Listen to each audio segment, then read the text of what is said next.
Salut chers abonnés et bienvenue sur Betomix. Cette vidéo est présentée par le légendaire Betomix.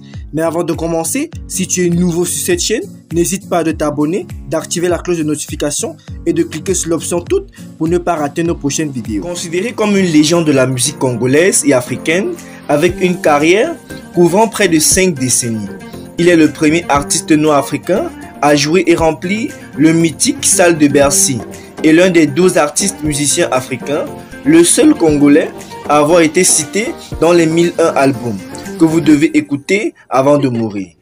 Au total, Olomide a enregistré 28 albums studio, dont 7 signés avec le Quartier Latin en collaboration avec le feu Papa Wemba et 18 albums live pour un total de plus de 300 chansons. Son travail lui vaudra 7 Cora Awards, dont 4 durant l'édition de 2002 grâce à son album Afrakata. Il lance son propre label Kofi Central en 2013 et publie le 13 octobre 2015 13e Apôtre, un quadruple album de 40 chansons qu'il déclare être le dernier album de sa carrière, et à revenir un peu plus tard avec Nyatagwans et Légende. Vous aimerez en savoir plus sur cette légende? C'est ainsi que nous vous présentons des faits très intéressants sur Koffi Olomide et sa fortune. Mais avant de commencer, si tu es nouveau sur cette chaîne, n'hésite pas de t'abonner, d'activer la cloche de notification et de cliquer sur l'option toutes pour ne pas rater nos prochaines vidéos. Bibliographie. Antoine Christophe Akbepa Mumba, dit Koffi Olomide, né le 13 juillet 1956 à Kinsangani, en République démocratique du Congo, est un auteur, compositeur, interprète, chanteur et producteur congolais. Après ses débuts comme parolier pour divers musiciens de la scène congolaise, Antoine connaît un début de notoriété en 1977 avec Sinza, chanté en trio avec le feu Papa Wemba et King Kester.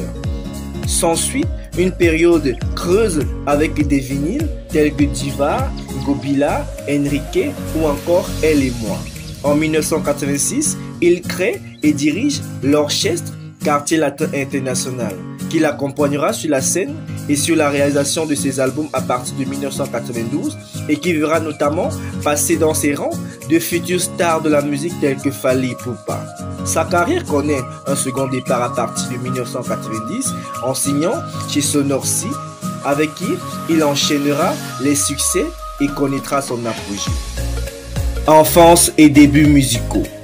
Il grandit dans le quartier de Lemba à Kinshasa jusqu'à ce qu'il déménage avec sa famille en 1973 pour Lingwala. Antoine habite un quartier populaire de Kinshasa. Tout jeune, il veut devenir footballeur. Il écoute la rumba congolaise de Franco Luambo, Grand Calais, Vicky Longomba ou encore Taboulé Rochero, un artiste dont il s'inspirera le plus tout au long de sa longue carrière. Au sein de la nouvelle génération de musiciens congolais, Antoine, alors âgé de 13 ans, apprécie beaucoup Jules Presley, dit Papa Wemba, musicien de Zaiko Langa Langa, et apprend, grâce à l'aide d'un voisin, à jouer de la guitare.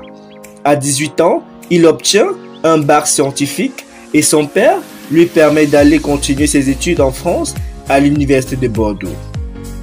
Au milieu des années 1970, Antoine revient à Kinshasa lors des vacances scolaires et devient parolier en s'asseyant à l'écriture de chansons qu'il vend aux artistes de la scène zaïroise. Il gagne alors le surnom d'étudiant le plus célèbre du Zaïre. Et dès lors, distingué par Papa Wemba, venant tout juste du quartier du groupe Zaïko, avec qui il travaillait en tant que parolier. Encouragé par son grand frère pendant ses vacances à Kinshasa, Koffi entre en studio et commence à enregistrer ses propres chansons telles que Konya, qui ne rencontre aucun succès mais qu'il reprendra plus tard sous le titre Sian dans l'album Pas de faux pas.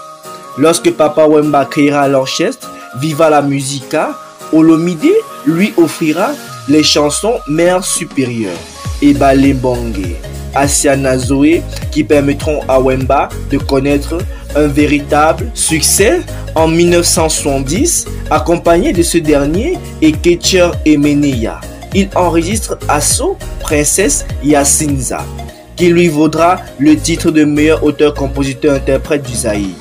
Il publie un peu plus tard les chansons Samba Samba, Ekoti, Yanzombe, Elengi, Yambonda ou encore Bien-aimé Anibo. Cette dernière lui vaudra le titre de meilleure vedette de la chanson zaïroise. Il obtient en 1980 un diplôme en sciences commerciales avec son thème de mémoire intitulé « La commercialisation des matières premières minières du Zaïre en atout pour celui-ci ». De succès en succès. Les années 1990 marquent son apogée. Il devient une figure emblématique de la musique en Afrique avec son propre style, le tchatcho, et décroche en 1994 son premier disque d'or pour son album Noblesse oblige, et il publiera 13 albums dont un avec Papa Wemba. En fin 1990, Koffi Olomide sort l'album Les prisonniers dorment par sa nouvelle maison de disques Sonodisc. Le public est déçu car il s'attendait à une suite Elle et moi. Gilles Aubringer classe l'album premier dans son émission Canal Tropical sur RFI. L'année 1991 se termine avec plusieurs prix qui lui sont décernés au cours des trophées de la musique zaïroise. Koffi est désigné meilleur auteur-compositeur, Les prisonniers dorment, meilleur album de l'année. Le titre Zéro faute terminera à la deuxième place. Quelques mois plus tôt, il avait reçu des trophées similaires sur RFI. Le Rambo marque l'année 1992 avec en février la sortie de son album haut de gamme, Koweït Rave Gauche. Il fait partie des 1001 albums qu'il faut avoir écoutés dans sa vie. Un peu plus tard, en septembre 1992, la sortie du premier album de son groupe Quartier Latin, Pas de faux pas. Il enchaîne des tournées à travers le continent et est invité à jouer au palais présidentiel du Gabon par le président Omar Bongo Ondimba et durant la campagne présidentielle congolaise par le président Denis Sassou Nguesso. Merci d'avoir regardé cette vidéo jusqu'à la fin. Si tu es nouveau, n'hésite pas de t'abonner, d'activer la cloche de notification et de cliquer sur l'option toutes pour ne pas rater nos prochaines vidéos. À très bientôt pour une prochaine vidéo.